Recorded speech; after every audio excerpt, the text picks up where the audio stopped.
My video essay will explore some of the music and sound in games by Gust, a relatively small Japanese game developer.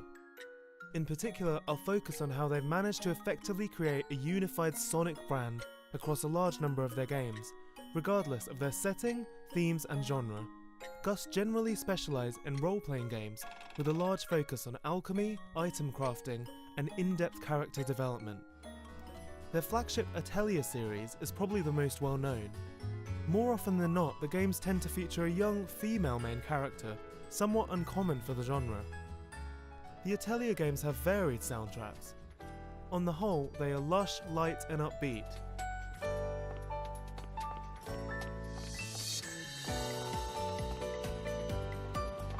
With a somewhat folksy, occasionally Celtic style.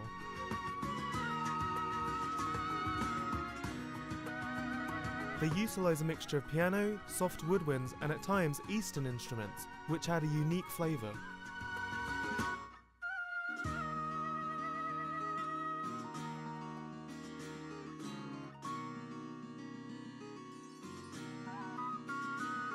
Although not as well known, the Tonelico and Surge Concerto series, which are linked together thematically, feature a strong emphasis on music. The games are all set in a distant future, in a world where songs have been long forgotten. The plot surrounds artificial beings who are able to use the lost art of song magic, magical songs which convey emotions and transfer energy in a way that can't be done through other means. This is all complemented by the soundtrack.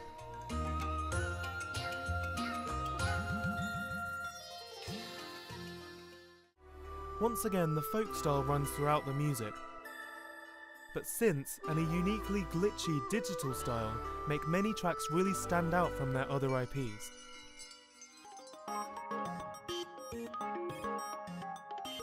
Choral layered vocals are also prominent throughout the soundtracks, in grand dramatic songs which follow more of an operatic style.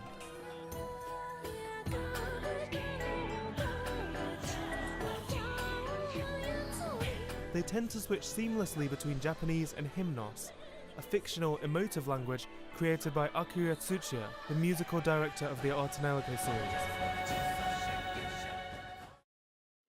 The last Gust series I'll draw attention to is their most recent IP, Knights of Azure. This game tells the tragic tale of two female friends, a brave knight and a priestess, living amidst a world ravaged by blue-blooded demons. The two women's bonds and loyalty are tested throughout, and the soundtrack achieves a good balance between tragic, emotive tracks and frenetic, action-fueled battle themes during the nighttime sections. The instrumentation stands out against the previously mentioned IPs and goes in a darker direction.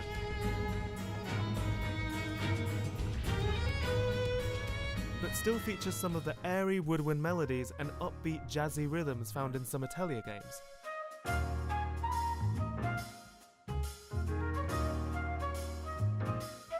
Here are some of the key composers Gust employs for the games. Ken Nakagawa and Akira Tsuchiya have mainly worked on the Tonelico and Surge Concerto series and are responsible for tracks such as these.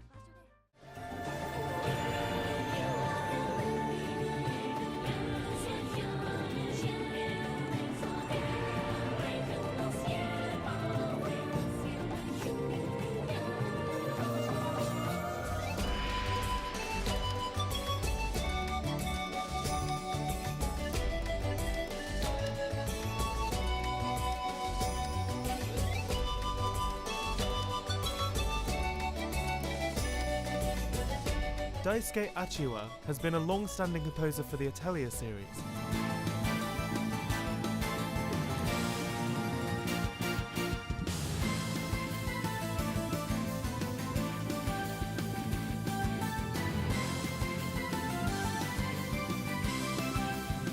And Kazuki Yanagawa is similar, but a newer addition to the Gust family.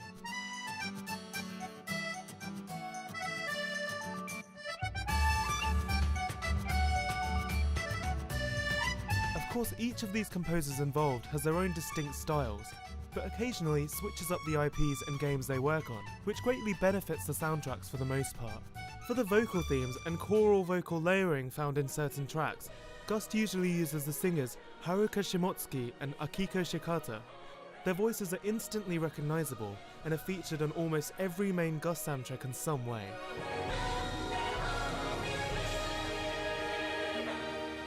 So amongst the myriad of other Japanese game developers, how do Gust set themselves apart? Firstly, they make use of categorized music cues to create a sense of familiarity during different types of gameplay. Let's listen to some of the intense battle themes across a few Gust games.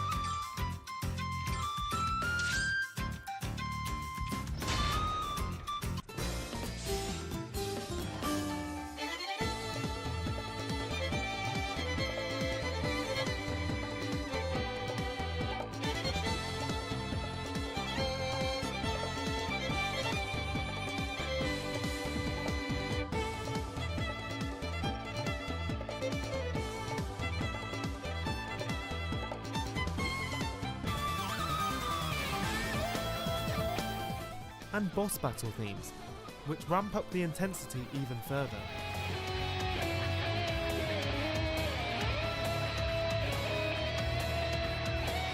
As Claudia Gordman describes in her analysis of classical film scoring, soundtrack music may set specific moods and emphasise particular emotions suggested in the narrative, but first and foremost, it is the signifier of emotion itself. Gust's categorised music cues definitely achieve this, despite the different medium. Now, here are some of the world map and exploration themes from various Gust games.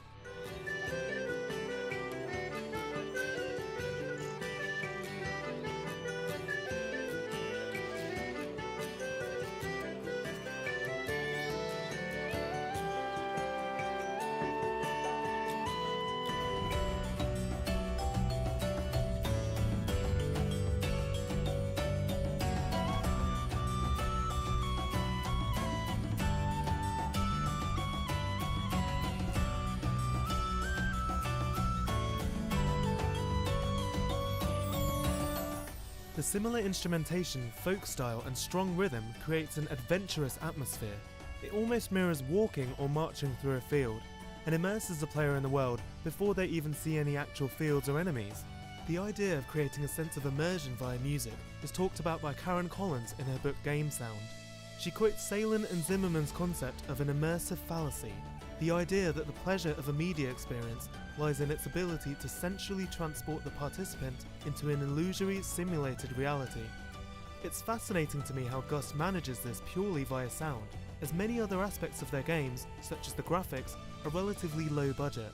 Another key category of cues Gust uses is character and event themes.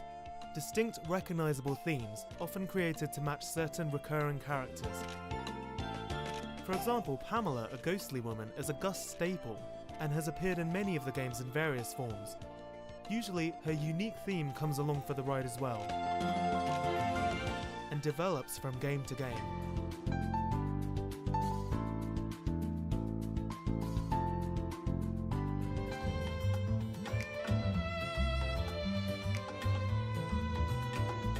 These themes once again remind us we're playing a Gust game, and have a comforting, familiarising effect on the player. Another big factor which helps Gust create a unified sound world is the fictional hymnos language found in many of their games. The grand, intense operatic scores are occasionally showcased in cutscenes or boss battles, and they contrast greatly with the general background music. Here are some examples of how intense the operatic hymns can get. Please, everyone, connect with me.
I believe these songs correspond well with the concepts Simon Frith describes in his article Mood Music. For example, he quotes the film composer George Antheil, who said in 1945, "Your musical tastes become moulded by these scores. Music suddenly becomes a language for you without your knowing it." Gust composers have created their own sort of emotive language in a very similar sort of way.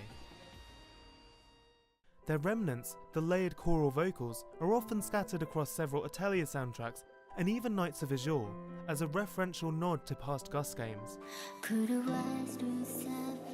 One could possibly mention a slight downside to Gust's soundtracks. Could all this familiarity possibly result in some tracks or games feeling samey? Personally, I don't believe it does, as each game's soundtrack has just enough originality in terms of instrumentation and structures. All in all, I strongly stand by the fact that Gust effectively creates a unique, unified sound world across almost all of their games. Even the ones with the darker overall tone, or games of a different genre, all retain the same sonic magic, or at least enough remnants of each element to remind the player that they're still playing a Gust game.